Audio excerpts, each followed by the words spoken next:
Like subscribe का button दबा लो अगर आपको और ऐसे रिव्यूज देखने हैं तो। शादी, रोमांस, जूते चुराना। अगर आप कभी सूरज बड़जात्या की फिल्मों को एमसीयू में देखना चाहते थे तो मिस मार्वल एपिसोड 3 से बेहतर कुछ नहीं है। अगर आप नहीं चाहते कि जैसे कामरान ने ब्रूनो का डांस मूवमेंट स्पॉइल कर दिया, मैं आपका ये एपिसोड स्पॉइल करूं तो एपिसोड बिना देखे वीडियो मत देखना। I think you should leave. Seriously, please just back off, Brian. और मैं बजा देता हूँ स्पॉइलर घंटी, क्योंकि ये है Miss Marvel episode 3 review breakdown video. Welcome to the channel जो प्लेटफॉर्म है एमसीयू, डीसी और फिल्मों की हर खबर का just a review. British occupied India 1942 से शुरुआत होती है एपिसोड की। जी हाँ, हमारी हिस्ट्री के वो दिन जब आजादी आसपास ही थी। ब्रिटिश कॉलोनियल रूल से जिन्होंने बेरहमी से इंडिया पर राज किया था। नजमा और उसका गैंग एक गुफा में है जिसमें है स्क्रिप्चर्स एक भगवान के और उसके भक्तों के। फिर उसी भगवान की कब्र को खोद के एक नीला कलर का हाथ दिखता है जिसमें कमाला का ब्रेसलेट भी दिखता है। तो ये है इस ब्रेसलेट की ओरिजिन स्टोरी। अब ये किसका हाथ है और इस कंगन की हिस्ट्री क्या है? ये हाथ एक बैनिश क्री का हो सकता है जो इंडिया आया एज अ साधु रहा, इसलिए ये हाथ नीला है जो क्री के लोगों का भी कलर है। इसका मतलब ये कंगन एक क्री आर्टिफैक्ट है और इसके अंदर की लिखावट भी क्री ही है। अब इस जगह और कंगन के साथ Shang-Chi and the legend of the rings का क्या कनेक्शन है? जब ये लोग सब एक जगह खड़े होते हैं और टॉप एंगल से शॉट लिया जाता है, आप इस स्ट्रक्चर के स्क्रिप्चर्स को देख सकते हैं जो 10 रिंग्स के सिंबल्स की याद दिला सकती है आपको। तो हो सकता है इस कंगन का वो कोई कनेक्शन 10 रिंग्स के साथ हो, या यही जगह हो 10 रिंग्स के ओरिजिन की जगह जहां वेनवू को ये रिंग्स मिले थे। पॉसिबिलिटी है कि वेनवू या उसका कोई भक्त वही मैन इन द टेंपल है जिन्होंने इन लोगों को इस जगह का पता दिया था। अब इस सीन से ये भी क्लियर होता है कि ये कंगन एक नहीं दो थे। So where's the other one? जो फिर से एक सटल इशारा है कि कंगन एमसीयू के नेगा बैंड ही है, एज कॉमिक्स में नेगा बैंड 2 थे और ये एक क्री आर्टिफैक्ट ही था। तो दूसरा कहाँ है? इसका भी हिंट किया जाता है कि ब्रिटिश लूट के ले गए होंगे, बिल्कुल उसी तरह जैसे कोहिनूर हीरे को चुरा ले गए थे ब्रिटिश वाले इंडिया से। हो सकता है इटर्नल्स वाले ब्रिटिश म्यूजियम में इसकी झलक दिखे, या फिर डेन विटमैन वाली ब्लैक नाइट सीरीज जब भी आए तब इस पर क्लियरिटी मिले। उस 1942 फ्लैशबैक सीन में हम मिलते हैं कमाला की नानी आयशा, जिसे निभाया है पाकिस्तानी एक्ट्रेस महविश हाइट ने। इस कास्टिंग से ये अटकलें तो चल रही थी कि फवाद खान कमाला के पर दादाजी का रोल कर रहे हैं, वो भी सही लग रही है। हो सकता है उनका पोर्शन तब दिखे जब सीरीज कराची मूव करेगी अगले एपिसोड में। नजमा के हिसाब से वो सब लोग क्लैंडस्टिन या जिन हैं। ये थ्योरी मैं मिस मार्वल के एक पुराने वीडियो में कर चुका हूँ। रिमर्स है इस सीरीज के विलेन क्लैंडस्टाइन फैमिली होगी, तो ये लोग हो सकते हैं। ये लोग नूर नाम के डिमेंशन से आए हैं जहाँ से उन्हें बैनिश कर दिया गया है। ये डिमेंशन वही डिमेंशन होगा जहाँ कमाला कंगन पहनने के बाद में चली गई थी थोड़ी देर के लिए। कौन है क्लैंडस्टिन? मार्वल कॉमिक्स में पहली जिन थी अलायत, जिसने एडम नाम के आदमी को बचाया, फिर उसी से शादी भी कर ली। उनके बच्चे, उनके भी बच्चे और उनके भी बच्चे, यानी सारे एडम और अलायत के जनरेशन को मार्वल कॉमिक्स में क्लैंडस्टिन कहते हैं। तो नजमा क्लेम करती है कि वो सब है, इंक्लूडिंग कमाला की परनानी आयशा। ये कहानी जहाँ कॉमिक्स में इंग्लैंड में सेट थी, एमसीयू में इसे इंडियन या ये कहे सब कॉन्टिनेंटल तड़का दिया गया है। शायद अलायत और एडम एशियन दिखाए जाएंगे इस सीरीज में। अब ये भी हो सकता है कि पूरी कहानी अलायत और एडम के बीच का इंडियन वर्जन हो, अमजद और आयशा की प्रेम कहानी, यानी फवाद खान और महफिश हायट किरदारों की कहानी के साथ उस कॉमिक बुक कहानी को ट्वीक किया जाए। जिन इस्लामिक माइथोलॉजी में कभी अच्छे कभी बुरे क्रिएचर्स है, जिसका फेमस एग्जाम्पल अलादीन का जिन है। इसी नूर के थ्रू इस सीन नजमा और पार्टी कमाला को ट्रैक कर पाए जब कंगन एक्टिव हुआ। इसीलिए ये लोग 100 साल से जिए हैं पर एज नहीं हुए। इसी सीन में कामरान के फ्यूचर ब्लूइश फॉर्म पर भी टीज है जब नजमा ये कहती है That bangle helped you unlock the Noor. Maybe one day something will do the same for him. मुझे अब भी लगता है कि म्यूटेंट्स इसी तरह से पुराने रिलीज के थ्रू एमसीयू में आ सकते हैं। जैसे ये कंगन पहनने पर कमाला की ही तरह उसकी नानी के अंदर के गुड पावर भी उजागर हो जाते हैं। बिगिनिंग क्रेडिट्स में इस सीन में हम देखते हैं एक लड़का लड़की जो नॉड है कमाला और कामरान पर। फिर कमाला ब्रूनो की हेल्प मांगने आती है इंटर डिमेंशन जिन को घर पहुंचाओ मिशन के लिए। वो कहती है ब्रूनो को कि वो थॉर की बहन नहीं, ये है। I'm Ajay. And tonic? Kamala के बैग में कैप्टन मार्वल का सिंबल है और वो इस सीन में कैरल डैनवर्स को रेफर भी करती है। ब्रूनो से समझाता है कि उसे अपनी इंडिविजुअलिटी में रहना चाहिए, कैप्टन मार्वल क्या करेगी ये नहीं सोचना चाहिए। इसी सीन में थॉर किरदार एरिक सेल्विक, जो कई एंशिएंट रिलिक्स में नंगे देखे गए हैं, उन पर भी रेफरेंस है। हाँ, कमाला का मस्जिद कांड अब ट्रेंड कर रहा है, ये इन्फॉर्मेशन भी ब्रूनो कमाला को दे देता है। डिपार्टमेंट ऑफ डैमेज कंट्रोल अब भी उतनी ही रेसिस्ट और रूड है जो वो स्पाइडरमैन होमकमिंग में भी थी।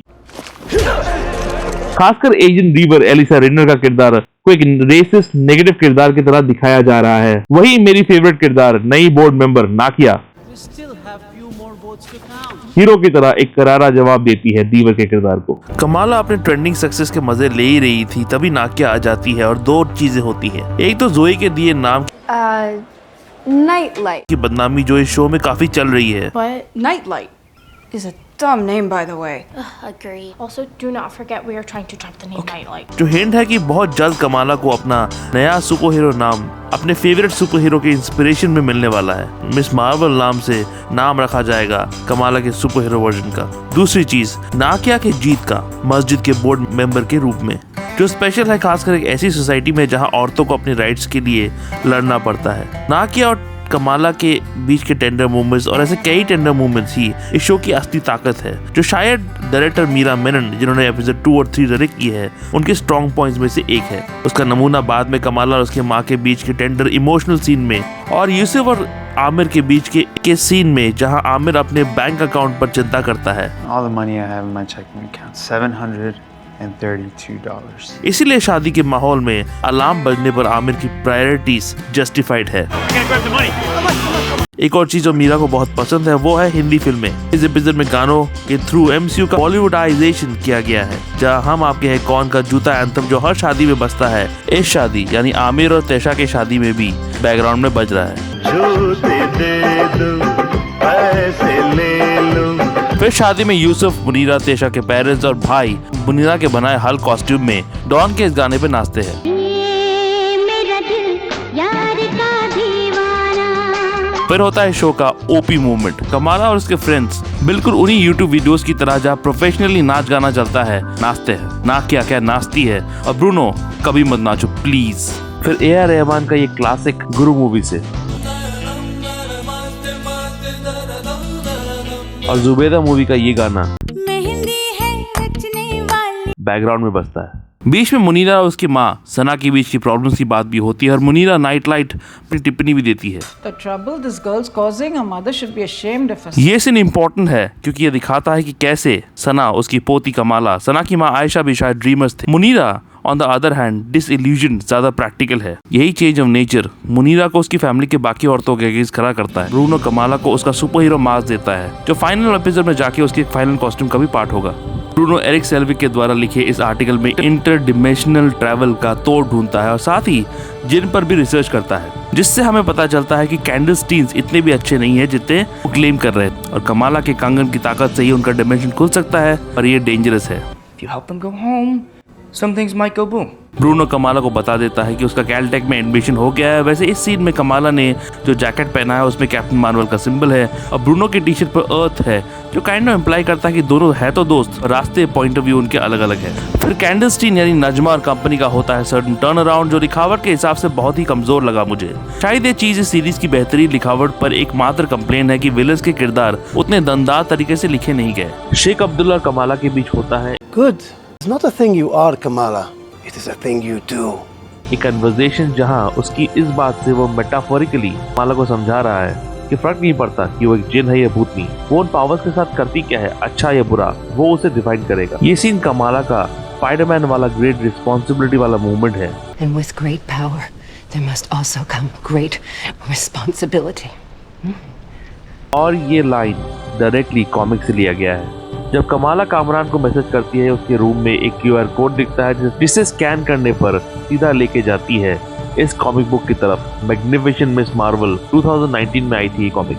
शादी में और एक्शन सीन के दौरान मुनीरा की फेवरेट बॉन जोवी के 2 गाने बजते हैं, जो कि है लिविंग ऑन अ प्रेयर और बेड ऑफ रोजेस। कैंडलस्टीन फाइट के टाइम अपने पावर्स को दिखाते हैं, जिनमें सुपर स्ट्रेंथ और अपने शरीर से हथियार निकालने की शक्ति शामिल है, पर थोड़ा और क्लियरिटी इन पर होता तो अच्छा होता। कमाला अपने स्ट्रेच हाथ की ताकत को दिखाती है, जहां स्ट्रेच हार्ड लाइट के साथ नाइट लाइट सबको ढेर कर देती है। पर दोनों एपिसोड में फाइट सीन बहुत वीक लगे मुझे, चाहे इस एपिसोड का एक्शन हो या पिछले एपिसोड में बच्चे को मस्जिद में बचाना हो, दोनों ठीक ठाक थे। ये होपफुली आदिल और बिलाल के आने के बाद ठीक होगा, शायद क्योंकि डायरेक्टर मीरा मेनन का फोटे इमोशंस है, पूरा एक्शन नहीं। बीच में जब नजमा और कमाला एक साथ कंगन को छूते हैं तो एक पोर्टल निकलता है, जहां एक पुराने जमाने का स्टीम इंजन दिखता है जिसमें लिखा है कराची। मेरा एक थ्योरी है इस स्टीम इंजन पर। इस कंगन को आखिरी बार पहना था आयशा ने।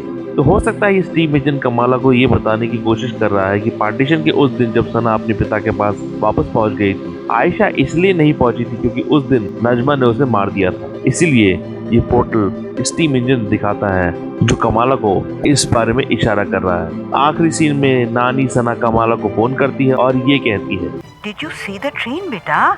तो अगर कमाला को ये ट्रेन दिखी, नानी को भी दिखी, तो मुनीरा को तो दिखी होगी और वो बता नहीं रही है, जो मेरी इस थ्योरी को और बल देता है कि मुनीरा के पास भी पावर्स है।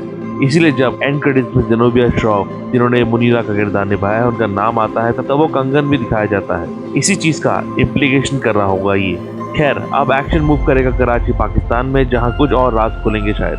एंड क्रेडिट्स में जब मोहन कपूर का नाम भी आता है तब भी उन्हें हल्क की तरह दिखाया गया है, जो उनके इस छोटा हल्क बड़ा हल्क वाले सीन पर एपिसोड 1 से नॉट है।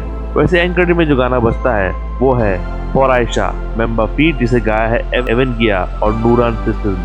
ये गाना है Farhan Akhtar Priyanka Chopra starrer movie sky is pink से, और ये शायद इशारा है कि अगले एपिसोड में हम फरहान अख्तर को देख सकते हैं। तो ये है मिस मार्वल एपिसोड 3 का रिव्यू ब्रेकडाउन वीडियो। एपिसोड ठीक ठाक था और बेहतर हो सकता था। एपिसोड 1-2 जितना ब्रिलियंट नहीं है ये एपिसोड। कुछ पुराने वीडियोस जैसे मिस मार्वल के सारे वीडियोस डिस्क्रिप्शन बॉक्स में डाल दिए हैं। जुग जुग जियो का रिव्यू वीडियो, वंडरमैन वाला वीडियो, ब्रह्मास्त्र ट्रेलर ब्रेकडाउन वीडियो आखिर में है, चेकआउट जरूर कीजिएगा और ऐसे ब्रेकडाउन के लिए देखते रहिए जस्ट इन रिव्यू। और जस्ट इन रिव्यू के अपडेट्स के लिए और छोटे बड़े स्निपेट्स के लिए मुझे फॉलो कीजिए @ProNerdyView201 में। और इंग्लिश रिटर्न रिव्यूज और चैनल अपडेट्स के लिए मुझे आप फॉलो कर सकते हैं pronithdairy.blogspot.com में।